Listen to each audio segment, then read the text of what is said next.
ఒక 100 నుంచి 200 హౌసెస్ ఉన్న విలేజెస్ లో శారీ బిజినెస్ ఎలా స్టార్ట్ చేయాలి, ఎలా లాభాలు పొందాలనేది చూద్దాం. వెళ్లే ముందు మన ఛానల్ ఏం తెలుసు కదా, శ్రీమతి అంటే ఒక భర్తకు భార్య మాత్రమే కాదు, ఒక బిజినెస్ ఉమెన్ గా మార్చడం మన ఛానల్ యొక్క ముఖ్య ఉద్దేశం. దీనికి మీ అందరి సపోర్ట్ అయితే నాకు కావాలి. Thank you. టాపిక్ లోకి వెళ్ళినట్లయితే 200 హౌసెస్ ఉన్నాయనుకోండి ఒక విలేజ్ లో. ఒక్కొక్క హౌస్ లో సంవత్సరానికి ఎట్లేదన్నా 10,000 నుంచి 20,000 అయితే బట్టలు కొంటారు అనమాట. అంటే ఓన్లీ శారీస్ కాదు, బట్టలు మొత్తం కలిపి చెప్తున్నా. అంటే అప్పుడు మనకి 20 లక్షల నుంచి 40 లక్షల దాకా ఒక విలేజ్ లో బిజినెస్ ఉంది.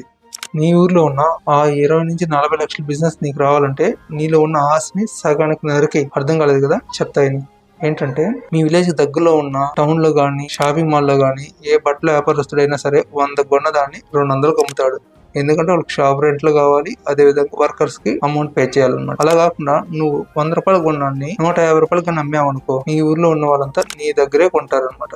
అంటే 50% లాభం అనమాట. అంటే నువ్వు ఒక 20 నుంచి 40 లక్షలు బిజినెస్ చేస్తే నీకంటే 10 లక్షల నుంచి 20 లక్షల దాకా ఆదాయం ఉంటుంది. ఇది సంవత్సరం ఆదాయం అనమాట. ఈ ఆదాయం ఏ సాఫ్ట్వేర్ కూడా లేదు.